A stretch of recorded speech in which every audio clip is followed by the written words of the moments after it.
Mike Russell just decided to go spend several days in the woods, partly by himself, partly in search of elk. I want to know more about it. So that's what we're going to chat about today on the Brewmance Podcast. Thank you for hanging out with us. His name is Mike Russell. My name is Rob Hunter. We're in separate locations today. We have separate beers, but they both fit the occasion. Mike, hi. Hi, bud. Welcome back. Thank you. How are you? And what are you drinking? Good, safe, and warm. So that is a successful trip. Came back with all my limbs, and nobody shot anybody. So we're good today. This is actually a beer that I got for the elk hunt because it's Four Peaks, and it is their IPA. They're wet and hazy. It has a hop, and it has big elk horns on it. So I thought, we have 4 tags. I'll get 4 of these. Whoever knocks a elk down gets that camp tonight, and we'll just keep going through until we're out of them. So. But you have one Notice left. I have one in my hand. Yeah, you notice that. Notice I'm holding on to this one, right? Mm-hmm. So we'll ask the story about that in just a second. So I'm going back to the podcast we did last week because Baja Brewing Company sent us a couple of different beers. We tried 2 last week on the podcast. I have the Blonde Ale still sitting in the fridge. So I'm like, let's drink this and see how this goes. So let's go back to that question. 4 tags.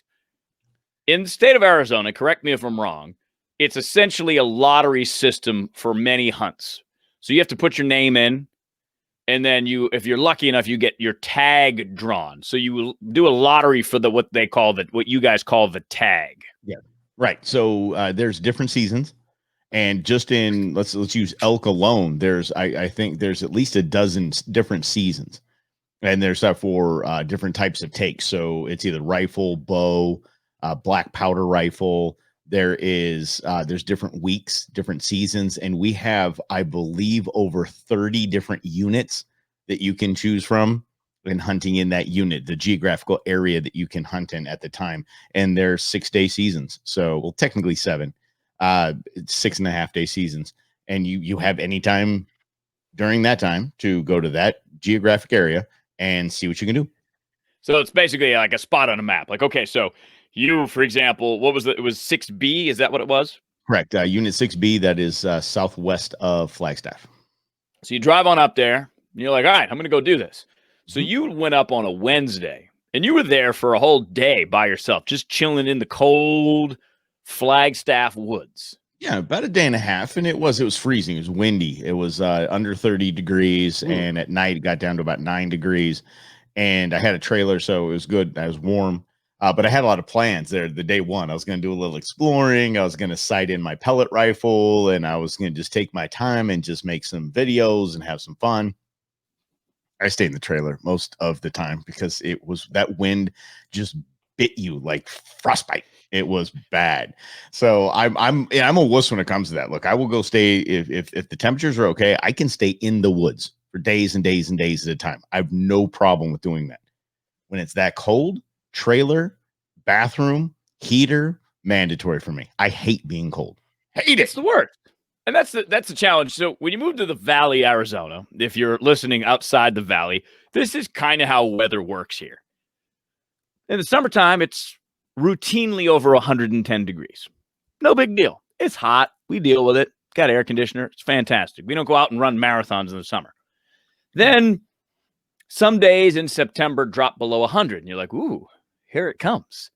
Then there's that first day where it's below 90. That's when I'm signaled the pants are on. Okay? Short weather's over. Below 90 for me, I'm like, nope, it's too cold. I'm putting pants on. Then go ahead. No, for me, I can wear shorts all year long. Shorts are fine with me. I have to have my upper body, my ears, and my nose. As long as they are warm, I'm good. Other than that, don't care. But below 70 here in the Valley, it's like winter weather. We're like, okay, it's freezing out. Because it's like 67 in the house, and I'm like, God, it's cold in here. That's just how weather works. But if you go where Mike went, which is literally 2 hours north, you'd basically drive up a mountain, several of them. The weather mirrors New England. It's cold. The highs are in the 40s, maybe. The lows are in the teens. And that's what Mike was living in for 6 days. And that's okay when you have a trailer. Here's what we do. You get out of the trailer, you get all your gear together. It's cold. You have some coffee, and you're getting your stuff loaded up in your truck. The sun, this is probably an hour before sun up, and so it's super cold. But you're moving all the time. And then you get in the truck, the heater's on. It's okay. You get to your spot where you're going to walk into your spot. And here's where really matters, because you leave the truck, you leave the heater, and it's super cold. You're putting your gear on, your pack on, and you're getting moved. You get your walking sticks, your shooting sticks, your rifle, and you start going to your spot. You're sweating by the time you get to your spot because you're like a mountain goat. You're going into up and down hills, and you're really, really huffing it. And then you get there, and your body said, I want to cool them off. So I'm going to get all the sweat. And then you realize that it's 10 degrees outside and start to get really, if you stop moving, that's when the cold kicks in. So you got to layer up a little bit, keep a jacket in the back, kind of go light out. You know, it's against everything that you think you should be doing, because you're taking your jacket off, but then you're hiking into your spot, you're sweating, and then you get there, and then you can put your jacket on and stay warm. So you got to plan ahead a little, especially when it comes to layers. Yeah, because the weather obviously changed during the day. Because we did this a couple of years ago. I went on Mike's elk hunt, the same map area, 6B, the same unit. And I remember that. We'd get up in the morning, it was like 14 degrees, and it was freezing. Like the cooler was frozen. The beers were nice and cold. Yes. But I remember walking out there, and I was like, okay, it's cold. But then by like 10 o'clock, it was like 40 degrees. So I was dressed for 10 degrees. And then all of a sudden, I was like, okay, now I'm hot. So it's like this weird dress routine that you have to have. But that's why I have a pack. It takes stuff off, put it in the pack. That's what this is hunting. This isn't as easy as what you thought it was. And I would let you say what you thought it was going to be, right? Mm-hmm. They just show up. There's elk running around. You take care of them. You harvest them. You bring them back home. You eat an elk meat for 6 months. That's it. Nope. We didn't even see one. Mm-hmm. Oh, we saw one on the ground. We did. Mm-hmm. Yeah. Because we helped lift up the 800-pound animal into the back of a truck. Uh-huh. Yeah, which was fun. So let's backtrack to Wednesday, because I want to. You're up there by yourself because the rest of your crew joined you the next day. So you were there basically for 24 hours or so by yourself. What is it like? I've never done that before. I've never gone into the woods. I've never gone on a camping trip solo. So as you're sitting there, what are you thinking? You're like, this is exactly what I need, because our day job, we talk about COVID, we talk about the election, we talk about news. So we're very much, our stimuli is stimulated all the time because of the news that we cover. So what was it like being in there solo? Perfect? Horrible? Boring? It's a combination. It depends on how you look at it. So we have my wife and kids. I'm asked, what do you think about, what do your wife and kids think about you leaving for 5 days? You know, being gone for 5 days. They love it. Not that they're away from me. Not that they're away from me for 5 days. They know what this does for me. They know what this does to me. And the couple of days after I got back, each and every one of them had made a point to say, you're just so much happier. Look at how much happier you are. You're paying attention to everything, and you're involved and you're engaged. And that's something I need as a head of household, as a, someone who's on air 7 days a week. I need that. And they know that. So that day alone was just a complete recharge. I got to do whatever I want. As a matter of fact, I sat and watched the Lego Star Wars Christmas special on my phone because I just thought, you know what? Why not? I can do whatever I want right now. I can eat whatever I want. I was living on beef jerky, mixed nuts, and potato chips and chips and salsa. I was like, I eat what I want. And it was once again, just recharging. You just sit there in the fire and you stare up at the stars, or you just stare into the fire.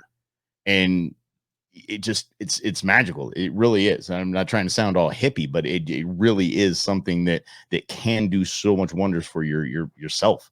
That's why I wanted to ask you that, because the older I get, the more I realize the true way that man is supposed to live, and that includes women too. I just say man as a species, right? Homo sapiens, if you will. The more connected to nature we are, the more likely we are to be fulfilled. So there's an element of me that wants to go do what you did, albeit not when it's 12 degrees out. Although if you have a camper and it's got a heater, okay, great. That's nice. Fantastic. But there's something to be said. Yeah, exactly. To be in the middle of the woods with barely any cell phone reception, although Mike was able to watch a movie on his phone. For the first time, by the way, for the first time in all of my hunting years, I actually had reception at camp. It has never happened before, so I was a little wound up. I was celebrating it a little bit too much, but I was so excited. Yes, very excited. Yeah, exactly. I sent you a video via text. That's true, and it worked. It was a great video, too. Thanks, pal. So check it out on the _Brewmance on our Instagram page. If you're not following us yet, that would be awesome if you would. And I noticed that you posted a picture, too, on the Go Show on the Go Show Instagram page that you just had your feet up, had the fire, called it Nature's TV. It is. And I learned that from Bear Grylls. I think I credit him with that. And I don't know if he coined that or whatever, but it is so true.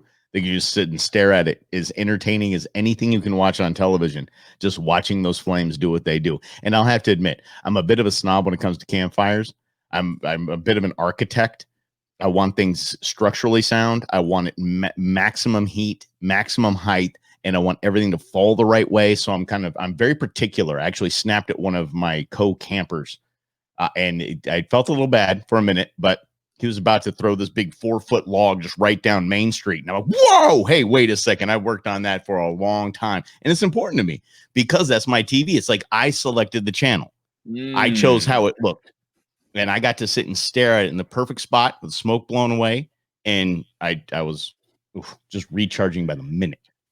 So what would that log have done, that big log? Because, I'm kind of new to the outdoor fire world. I've always been kind of like, I'm going to let other people mess with the fire. So you're sitting there, you're hanging out, you got your TV channel on, Nature's TV, the fire's exactly why you want it. What would that have done to your fire?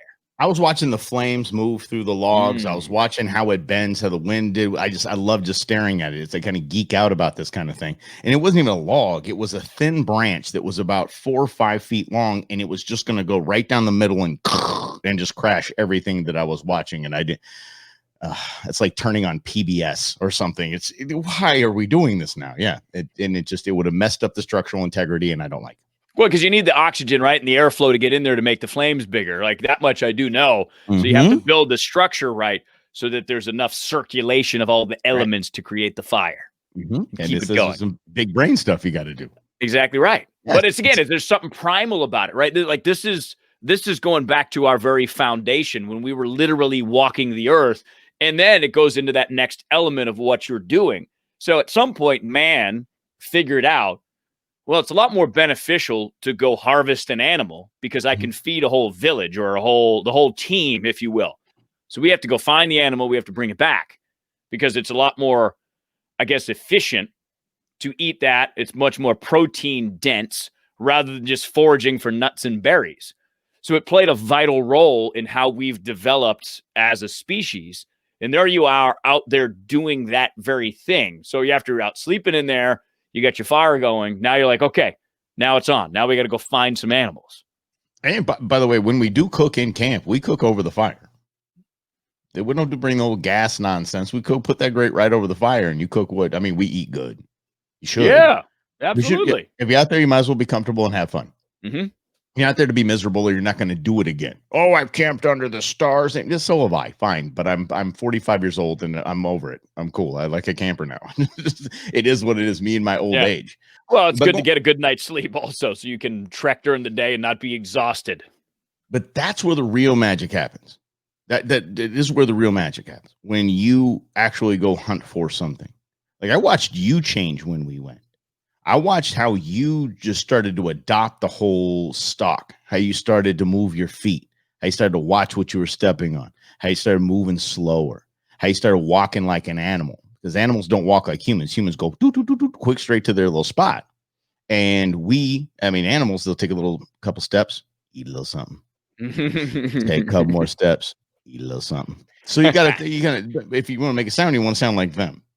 And that's nonsense, by the way. These are 600, 700, 8-pound animals, gigantic, and they don't make a sound. Walking over wet leaves dry leaves and pine needles, pine cones, not a peep.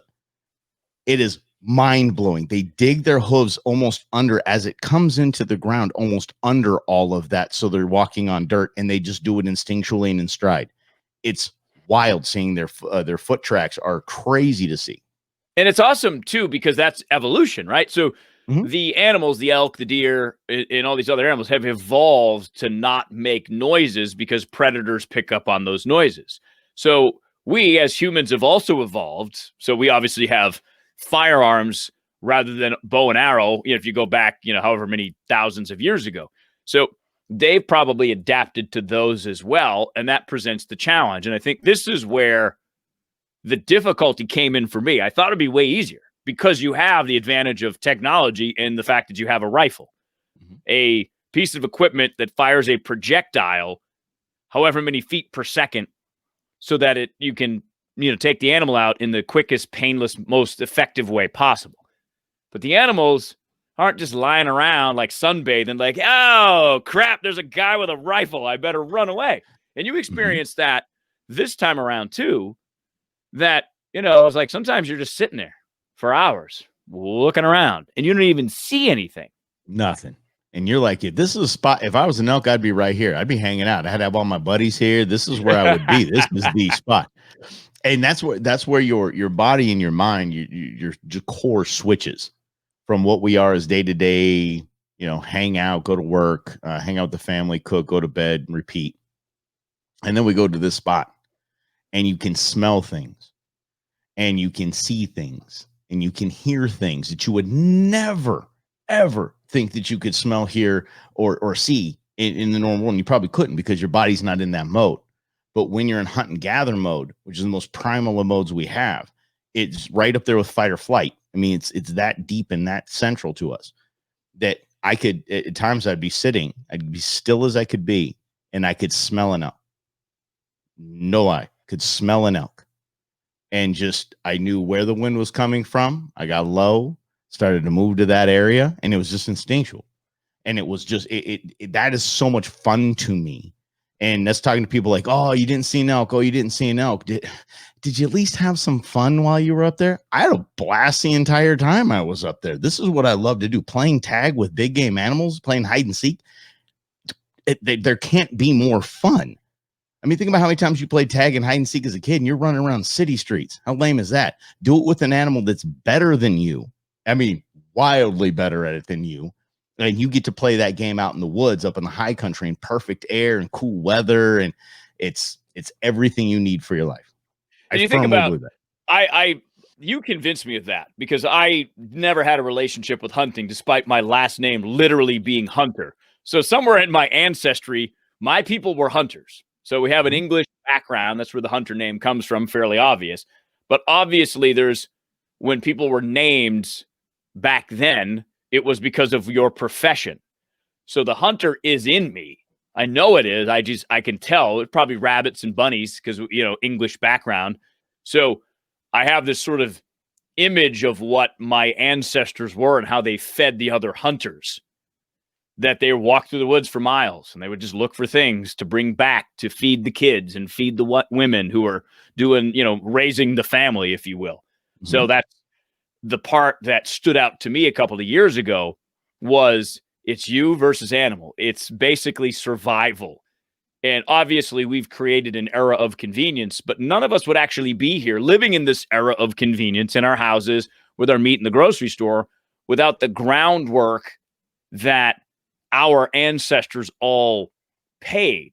And there's a feeling you get, I can't really describe it, because I've only done the big game one time, but there's a feeling you have that connects you to your ancestors while you're out there walking around, because it's not simple. It is probably the most difficult thing you could do, but humans had to do it in order to survive. And that's a humbling part of that is how in the world did they not just scare everything in the world up? How in the world did they, how did they survive when out there like I was for 4 straight days hunting? They didn't see an animal. Oh, you saw animals. I saw a lot of deer, for the love of grief. And they just looked at me, especially the doe, because you can't shoot doe in Arizona. So they just stared at me like, what? Move along, you hairless ape. Come on, scoot.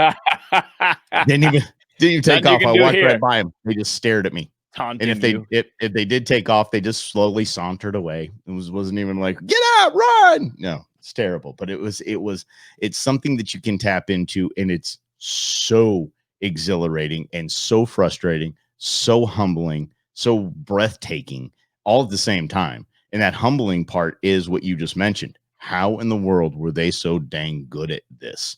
And basically it's because you have no other option. Failure is an option.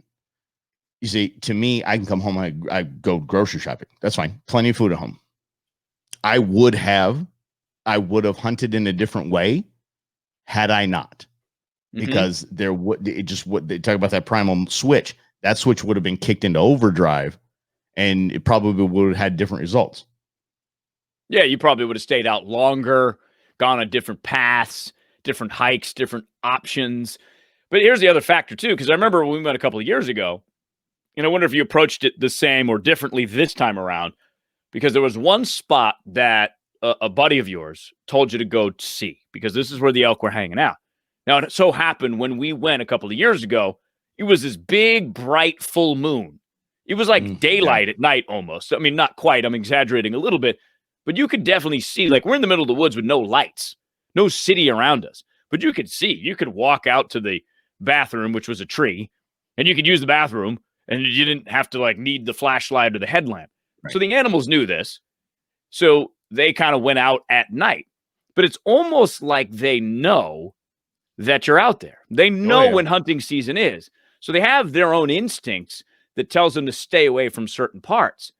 And one of the things that we did is where we went, where your friend told you to go, was like 6 miles away from camp. All I was thinking about, let's say we get one, we harvest one. We have to cut that puppy up and carry it back uphill 6 miles. But that is also the other challenge of a hunt. It's not like you just pop out of the trailer, put your rifle down on the stairs, and you just sit there and wait. That's not how it goes, at least out in Arizona. So that part was mind-blowing to me, thinking you got to carry it. It's heavy. It's how many pounds of meat on the average elk? 200 pounds? Not too, but that I think that bull yielded just under 300 pounds, I think. Yeah. I mean, that's a lot of weight to carry of meat on your back, trekking a couple of miles, potentially right. Oh, 6. Absolutely. Mm-hmm. Because you already have a 40-pound pack on. You can see mine right there. I mean, the thing was 40 pounds. So the straps on the back, you put another 80-pound quarter on the back of that thing, and you got to hike it out. Mm-hmm. That's you got a small. You basically have a 10-year-old child hanging onto your back like Yoda the whole way out of the thing. It's tough. It's something. Yeah, it's something that you have to train for. And going back to your go back primal thing, back our ancestors. I didn't care if it was nighttime. If the full moon was out and that's when the animals were moving, go hunting. Mm-hmm. Can't do that now. So there are legal restraints that we have to abide by as well. So we can't hunt after sunset. So our ancestors could, they by fire, but I mean it's absolutely crazy. But they did it and they pulled it off. So there are some restraints there. But yeah, the light thing was challenging, and they know when it's hunting season. It is an instinct. It's because out of nowhere, they're starting to smell campfires.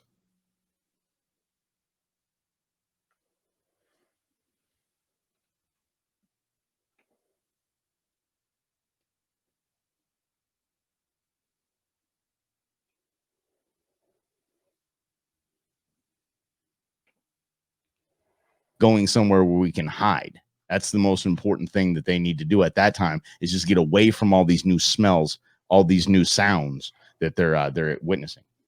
Which is crazy, right? Because that's it. It's man versus nature. It's one of basically the 3 original Greek tragedy stories: man versus man versus machine, man versus nature. This is literally what it is in man versus nature. So what was different this time versus a couple of years ago? What was there big changes? I don't think the moon was as bright, but the moon was still pretty bright, at least, from our vantage point. It wasn't a full moon, but it was like a half moon. So you still had light challenges. So the animals at night could move around a little more freely. So that had to be a challenge. You had some experts kind of tell you where to go this time as well. Did that help? Did that work? Were there success stories? Yeah, tell me about the whole overall thing. No, look, it definitely helped. And this was different because this hunt was different than the one we were on. This is a high tag hunt. There's a high probability hunt. So it's high probability to draw a tag, but you got to understand, you drive 7 or 8 miles off of the freeway. Every area that's campable is filled. Everyone's out there. I saw more dang hunters than I did trees. Wow. So there was a lot of hunters. Every spot that I went, there was hunters. So I'm the kind of guy that freaks out when people don't wear orange. You have to wear orange, not by law here, but you should, because then I can see you. Because every time I went to a spot, I saw hunters in front of me. That a boy right there. See? Yes. Wear your hunter orange, your blaze orange.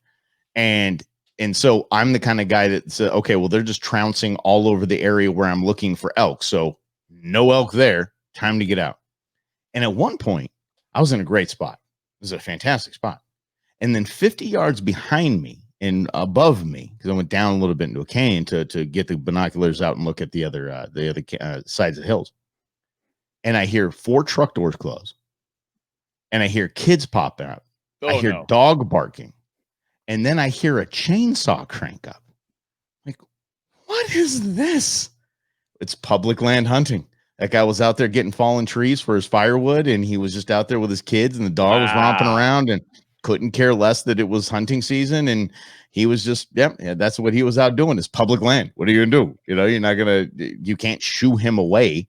And cranking up that chainsaw basically took every big game animal in the area and said, go hide somewhere. Yeah, it's just another challenge that you have to try to overcome. So that's interesting. So there's the human factor too, because it is land that's somewhat used by humans, even though it's public land and it's not developed. But, you know, like you said, there's people that drive in, that drive out, make noise, don't care. So overall, you had 4 tags. Yep. 4 dudes. Yep. Because everybody only gets 1 tag. Correct. How many tags were fulfilled? Obviously not all 4, because you're drinking a beer that was reserved for tag. Yes. What do you call it? Tag fulfillment? What's the actual term? Filling your tag. Filling your tag. Okay. Yeah. 1. On opening morning, our buddy Tequila Jim, that's what he was doing. He was leaning against a tree, texting his wife, and out pops an elk. No kidding. 4 of them, actually. He got to pick which size he wanted. Wow. Yeah. It made me want to shoot him, but I was happy for him. That was good. Because you guys had separated, obviously, because you weren't with him. Because if he had 4 in his sights, had you gone with him, you both could have. Well, no, it's just pretty much a one shot unless you do. 2, 3. Pow. Yeah. Nah, not usually. That's kind of dangerous too, because if one jumps off the first sound, and it's just it's something I'd rather not do. And why is that? Let me pause you there. Is it because, again, one of Mike Russell's firearm rules is know what's behind your target? So is it because if there's movement, you don't know what's back there? Or is it because the bullet may fly if the elk moves, that there's nothing to stop the bullet, so it just keeps going? That I'm not worried about. That I'm worried about one jumping behind the other one, because the bullet will go clean through. And if you take a shot and that other one moved behind it off of the first shot, that's where you get dangerous. And I don't, okay, not cool. a thing. Second was Tequila Jim Sr. Tequila Jim Sr. Got 2 shots and had his safety, apparently problems with his safety. Ooh. I call that an excuse. So now I make fun of him and he blamed his glove. He blamed his glove. So I make fun of him. I say, you could, it's a lot cheaper just getting a set of gloves and cutting the thumb off, and then you'd be just fine with your safety. And then his brother-in-law got a shot on one and missed as well. So that was an amazing hunt. You have 4 people in camp, 3 of them get shots, 1 elk down. That's fantastic. There's nothing wrong with that hunt at all. Because we had 2 years ago, the same 4 guys plus me. I didn't have a tag, but I wanted to experience it. Only one sighted. Only one senior was the only one that actually saw an elk, and he was able to. Do you call it harvest it? I mean, you call it shoot it? Yes. Yeah, so, harvest is the word, right? Because you're harvesting the meat. Sure. So that at least is different. But you didn't even see one except for Jim's after it was down. Darn right. Yeah. Wow. So it might be time for me to get glasses. I don't really know. But here's the deal. I hunt year round. There's so much to do here in Arizona. It wasn't like, once again, it wasn't that thought of, if I don't get this, my family doesn't eat, or I don't have any game to eat for the rest of the year, because I have plenty upland birds and different birds, fish, everything. So there's plenty to hunt out there. Rabbit hunting. It's all good. So overall, you rated as success because of all the things you get to do. Huge. And I get to eat a heart. Oh, this was the first time. This is the first time I've done this. I watch Meat Eater a lot. Steve Ranella. He hangs out with Joe Rogan, and they always go hunting, and they always eat the heart. And I was so excited about that. I was so excited to try that, and it was a process. I mean, this heart's about the size of a football.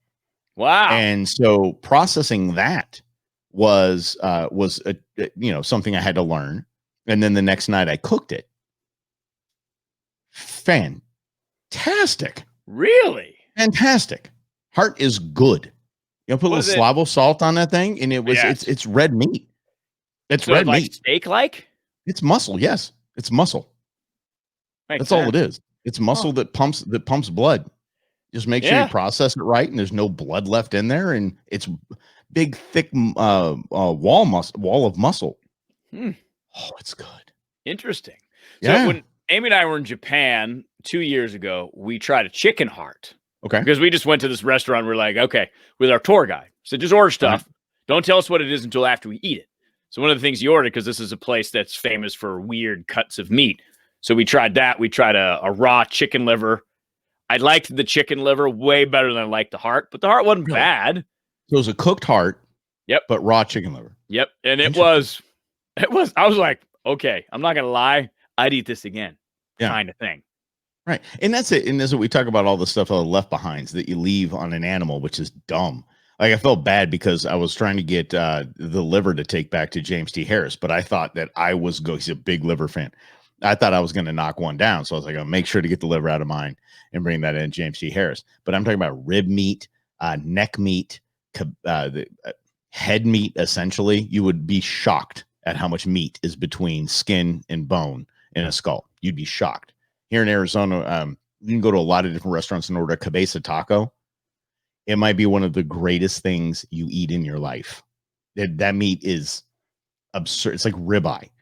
It's fantastic. But there's a lot of stuff that you eat. I try to, I'm not going to let the animal die in vain. Right. I don't kill anything I don't eat. Mm-hmm. And so, or just better said, I guess I eat everything I take. Mm-hmm. And so, why not just eat as much of that as you can? Yeah, I totally agree, because in the wild, something would, whether it's in Africa, it's a hyena, or a coyote here in Arizona, whatever it is, a vulture, it's going to eat everything that's possible to eat. It's going to literally pick the bones off of it. And here's another thing too. As I've evolved with hunting, when I was a kid, I never talked about guns. I was never around guns. So even though the last name was Hunter, I was like, it's weird. Like, hunting's weird. Yeah. But I started talking to you about it. I started to open my mind to it. And I think that I would challenge others who think hunting is weird or gross or whatever, or inhumane. Open your mind. And I'm glad that you're listening to this conversation, because these are the conversations that Mike and I had, because he let me ask him all the questions I wanted to ask him about hunting and how do you feel about it. And now he's taken me hunting a couple of times, and I've been able to harvest some of my own birds. And it's a weird existential process to go through, knowing that you've taken an animal's life, but at the same time knowing that two things. One, I now have the ability to feed my family if I need to or want to. And the second thing is, something else is going to eat that bird. We have this impression that animals just die in the wild. They just crawl under a tree at the ripe old age of 14 or whatever, and they just pass away. Like Yoda, right? They just disappear. Animal hospice. No. Not the way. And this was actually a Joe Rogan thing. I was listening to one of his podcasts, and he says, look, here's the deal. He was talking to Russell Brand, who's a vegetarian, I think, maybe even a vegan. And Russell Brand was doing the same thing. He was asking him questions about it. He says, the elk that I'm going to take and harvest is going to be eaten in the wild. It's going to get old. It's going to get slow. And a bear is going to catch up with it. A pack of wolves, coyotes. It's not going to pass away peacefully in a hospice center. It's going to be violently mauled to death. Yeah. You're missing the right word, which is alive. It's going to be eaten alive. It's the most barbaric thing you'll see. You watch those nature shows, and somebody's going to get whacked. Yeah, somebody's going to get eaten. And it's always the kids just like, oh, and so sad as the big polar bear or whatever it is. I mean, some orca eat it. Who cares? It's wild to watch. And it makes you not feel better about what you're doing, but it doesn't make you feel bad. It helps you. It relieves a lot of the tension you have about taking a life. Because if I had to choose a way to die, be eaten alive. I've watched enough zombie movies to know that that's not a cool way to die. No. Getting eaten alive or getting a bullet through the chest, taking a bullet through the chest. That you probably don't see, just happens. All day. I mean, it sounds barbaric, but if you're sitting on leather seats in your car, that animal had to die. Yeah. That's an animal. Plus, most of us are meat eaters too. And those animals that we eat are literally killed in the gross ways that we pretend we don't want to know about because it's so disgusting in most ways. Yeah. Like cows are basically electric prodded to death. If you watch it, it's disgusting. And it makes you feel horrible. But then you're like, I'll have a burger. Thanks. It's an odd thing that we do. Same time, though. If I got to come back and only have a few years to live, the cow life ain't bad. Yeah. Cow life is not bad at all. Food whenever you want. It's a good way to go. No you bills. think you're going in to give milk and they just turn the lights out. It's all day for me. Boom. That's why I don't hunt cow. Somebody does it for me. Well, and that's a very interesting question that you and I have talked about too, is if we were not, I guess, farming animals, that's essentially what we do, would we actually eat cow? Would cows be prominent in the wild on their own? Because they're slow. They'd probably get eaten by coyotes and wolves and bears and elk and whatever else can. So I don't know that we would eat a ton of steak. We would. Yeah. And we'd manage it. Okay, so there's a difference between farming and managing. Understand the state of Arizona, I think 40 years ago guess how many elk? 40 years ago? 0. Really? 0. None. The good state of Nevada gave us, I believe, a small herd of maybe 40. And then we've cultivated that. We have essentially preserved those herds to the point now where we have multiple seasons of elk season. And I think it might have been West Virginia. I forget what state it was, but we returned the favor. And we just did that recently for them, the state of Arizona. So we would manage cow if it were a huntable food commodity. We would manage it like we manage the 860 species here in Arizona. Which is pretty impressive. That's why we love Arizona. One of the many reasons. We just asked that if you move here, don't bring your bad politics with us. There's a reason you left. Keep Arizona amazing. Just that's all we ask. Exactly. So I'm glad you're trucks here. We do. We drive trucks. We like freedom. We like guns. We like going outside. All those kinds of things. We don't like taxes. It's just simple things. Freedom is the way, as we like to say. Freedom and hunting. Mike should go do what he just did. Exactly right. Mm-hmm. Well, I'm glad your hunt was successful. I'll tell you what. Let's not review these beers on the podcast. Let's review them on the radio show, the Brewmance on the Radio, Arizona's only craft beer radio show. So we'll do that Saturday night at 6 p.m. So if you want to find out about the Baja Brewing Blonde Ale, the Cabotella, I'm going to tell you about it there, and Mike's going to tell you about his beer. What is it? Wet and Hazy IPA from Four Peaks. So it's perfect. He can tell us about his tag and his beer. Right. So catch us on the Brewmance on the Radio Saturday night, 6 to 7 p.m. on 550 KFY. If you're from outside of Phoenix, download the iHeartRadio app if you haven't already. Type in KFYI, and you can stream it right there. Just like that. It's easy. Exactly. And we tell you about heart, too. We're going to tell you about heart again if we want to. But until then, cheers, everybody.